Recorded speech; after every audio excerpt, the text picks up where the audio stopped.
lately we are seeing a few trends like lesbians, gays, and so on, and the court has also approved it is their right to be in such a way.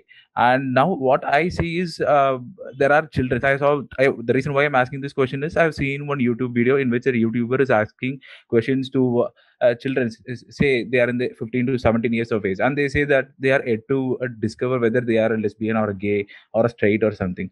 And what do you see? What do you feel about this trend, sir? What is the future implication of this particular trend? See,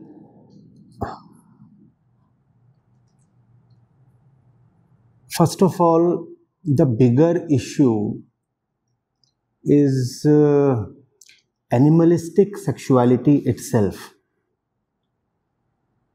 Given the way we are, given the point of evolution we are standing at, how important really is sexuality?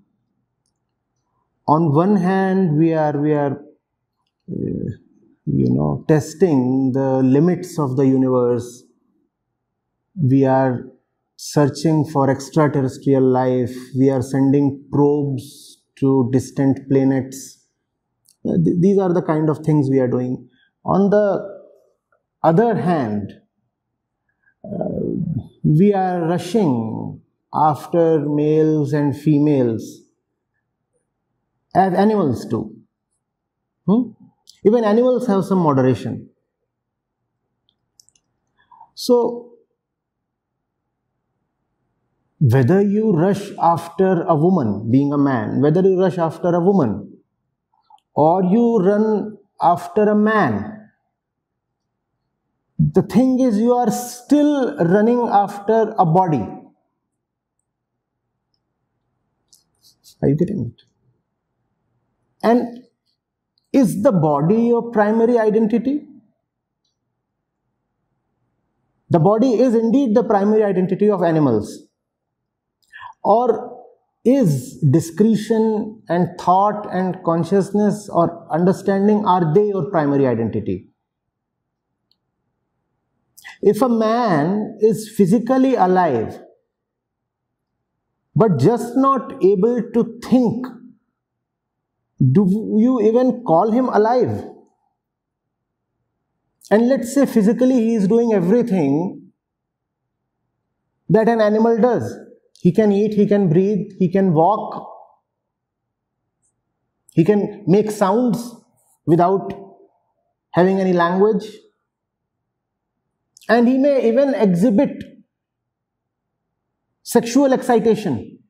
But would you even call that person really alive if that person has no discretion, no thought? We call a person dead when he is brain dead, right? If you can, you may have everything else in the body functioning for you. But if the brain, which is related to the mind, if it is not there, then you are no more. So the body is not your primary identity. Your primary identity is consciousness. You are dead if your consciousness falls below a certain level and stays there. And your lungs could be kept going through a ventilator, but you would still not be called alive. So, a consciousness is who we are.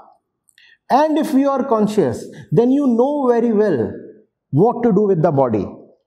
The body then follows consciousness. The body then is a servant of consciousness as it should be. Instead, if you allow bodily tendencies to rule with very little consciousness, then one would do all kinds of things in life. A woman may run after a man, a woman may sleep with a woman, and you would want to think that the distinction between these two cases is the most important thing in life. I take this as trivia. If you are with an undeserving man, how is that any better than being with an undeserving woman? In both the cases, your life is being spoiled. in both the cases, you are subjecting yourself to very adverse company that would spoil your mind. And mostly this happens because of our animalistic tendencies. One person may just find that the old primitive evolutionary tendencies within are exhibiting themselves in some way. That way might be that you want to have sex with the opposite gender. That's the way Prakriti has raised you, because when you have sex with the opposite gender, then you can procreate. But what's so holy about being attracted to the opposite gender? Please tell me. In no way am I insinuating that it's holier to be attracted to the same gender. No. That's not the point. The point is, why do you want to take this issue so seriously? Because when you are taking this issue very seriously, then the real issue is getting masked. The real issue is bodily enslavement itself. Why are we so enslaved to the body? Because you see, the previous question was on economics. All this economic activity that is destroying us from within, is destroying the environment, is destroying the entire planet itself, is because of body identification. We want to consume, consume and consume. And consciousness does not consume, the body consumes. I want more furniture, I want more clothes, I want a bigger car, I want a bigger house. Now consciousness is hardly concerned about how many square meters you squat on. But the body looks at all that. I mean a bigger bedroom, because I have a bigger body and such things. So when you make the straight versus gay lesbian issue very important, then indirectly you are making the body very important. Because be it the straight case or the gay case, both cases have the body at their center. Don't keep the body at the center of your thought. Seek to elevate your thought, and then you will not need any instructions or directives. Then you will know what to do with the body.